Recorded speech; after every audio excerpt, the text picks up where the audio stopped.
ಪೋಷಕರಿಗೊಂದು ಕಿವಿಮಾತು ಸಂಚಿಕೆ 2. ಮಕ್ಕಳಿಗೆ ಸಮಯ ಕೊಡುವುದು ಏಕೆ ಮುಖ್ಯ? ನಮಸ್ಕಾರ. ಪೋಷಕರಿಗೊಂದು ಕಿವಿಮಾತು ಕಾರ್ಯಕ್ರಮಕ್ಕೆ ಮತ್ತೊಮ್ಮೆ ಸ್ವಾಗತ. ಇಂದು ನಾವು ಪ್ರತಿಯೊಬ್ಬ ಪೋಷಕರೂ ಯೋಚಿಸಬೇಕಾದ ಒಂದು ಪ್ರಮುಖ ವಿಷಯದ ಬಗ್ಗೆ ಮಾತನಾಡೋಣ. ಅದು ಮಕ್ಕಳಿಗೆ ಸಮಯ ಕೊಡುವುದು ಏಕೆ ಮುಖ್ಯ? ಇಂದಿನ ಜೀವನ ತುಂಬಾ ವೇಗವಾಗಿದೆ. ಉದ್ಯೋಗ, ವ್ಯವಹಾರ, ಮನೆಯ ಜವಾಬ್ದಾರಿಗಳು, ಈ ಎಲ್ಲದರ ನಡುವೆ ಮಕ್ಕಳ ಜೊತೆ ಕಳೆಯುವ ಸಮಯ ದಿನದಿಂದ ದಿನಕ್ಕೆ ಕಡಿಮೆಯಾಗುತ್ತಿದೆ. ನಾವು ಮಕ್ಕಳಿಗಾಗಿ ಹಣ ಸಂಪಾದಿಸುತ್ತೇವೆ, ಅವರಿಗೆ ಉತ್ತಮ ಶಿಕ್ಷಣ ಕೊಡುತ್ತೇವೆ, ಒಳ್ಳೆಯ ಬಟ್ಟೆ, ಆಟಿಕೆ, ಸೌಲಭ್ಯಗಳನ್ನು ಕೊಡುತ್ತೇವೆ. ಆದರೆ ಮಕ್ಕಳಿಗೆ ಇವೆಲ್ಲದರ ಜೊತೆಗೆ ಇನ್ನೊಂದು ಅಮೂಲ್ಯ ಉಡುಗೊರೆ ಬೇಕು. ಅದು ನಿಮ್ಮ ಸಮಯ. ಮಗುವಿಗೆ ಪ್ರತಿದಿನ ಕೇವಲ 10 ಅಥವಾ 15 ನಿಮಿಷ ಸಂಪೂರ್ಣ ಗಮನ ಕೊಟ್ಟು ಮಾತನಾಡಿ. ಆ ಸಮಯದಲ್ಲಿ ಮೊಬೈಲ್ ಬೇಡ, ಟಿವಿ ಬೇಡ, ಬೇರೆ ಕೆಲಸಗಳೂ ಬೇಡ. ನಿಮ್ಮ ಸಂಪೂರ್ಣ ಗಮನ ಮಗುವಿನ ಮೇಲಿರಲಿ. ಅವನ ದಿನ ಹೇಗಿತ್ತು? ಏನು ಕಲಿತ? ಏನಾದರೂ ಸಂತೋಷದ ವಿಷಯ ಇದೆಯೇ? ಯಾವುದಾದರೂ ಬೇಸರವಾಗಿದೆಯೇ ಎಂದು ಕೇಳಿ. ಅವರು ಮಾತನಾಡುವಾಗ ಮಧ್ಯೆ ಅಡ್ಡಿಪಡಿಸಬೇಡಿ.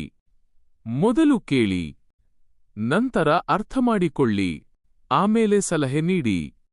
ನೆನಪಿಡಿ, ಮಕ್ಕಳು ದೊಡ್ಡವರಾದ ನಂತರ ನೀವು ಅವರಿಗೆ ಎಷ್ಟು ದುಬಾರಿ ವಸ್ತುಗಳನ್ನು ಕೊಟ್ಟಿರಿ ಎನ್ನುವುದಕ್ಕಿಂತ ನೀವು ಅವರ ಜೊತೆ ಎಷ್ಟು ಸಮಯ ಕಳೆದಿರಿ ಎನ್ನುವುದನ್ನು ಹೆಚ್ಚು ನೆನಪಿಟ್ಟುಕೊಳ್ಳುತ್ತಾರೆ.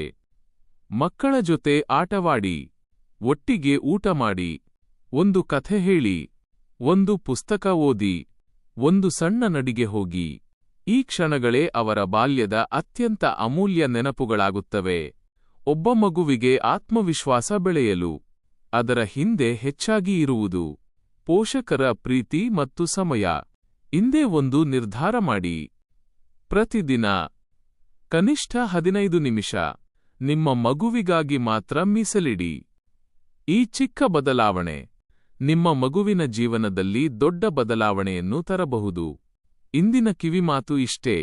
ಮುಂದಿನ ಸಂಚಿಕೆಯಲ್ಲಿ ಮಕ್ಕಳ ಮುಂದೆ ಪೋಷಕರು ಮಾಡಬಾರದ 5 ತಪ್ಪುಗಳು ಎಂಬ ವಿಷಯದ ಬಗ್ಗೆ ಮಾತನಾಡೋಣ. ಧನ್ಯವಾದಗಳು. ಮತ್ತೆ ಭೇಟಿಯಾಗೋಣ. ಪೋಷಕರಿಗೊಂದು ಕಿವಿಮಾತು ಸಂಚಿಕೆ 2. ಮಕ್ಕಳಿಗೆ ಸಮಯ ಕೊಡುವುದು ಏಕೆ ಮುಖ್ಯ? ನಮಸ್ಕಾರ. ಪೋಷಕರಿಗೊಂದು ಕಿವಿಮಾತು ಕಾರ್ಯಕ್ರಮಕ್ಕೆ ಮತ್ತೊಮ್ಮೆ ಸ್ವಾಗತ. ಇಂದು ನಾವು ಪ್ರತಿಯೊಬ್ಬ ಪೋಷಕರೂ ಯೋಚಿಸಬೇಕಾದ ಒಂದು ಪ್ರಮುಖ ವಿಷಯದ ಬಗ್ಗೆ ಮಾತನಾಡೋಣ. ಅದು ಮಕ್ಕಳಿಗೆ ಸಮಯ ಕೊಡುವುದು ಏಕೆ ಮುಖ್ಯ? ಇಂದಿನ ಜೀವನ ತುಂಬಾ ವೇಗವಾಗಿದೆ.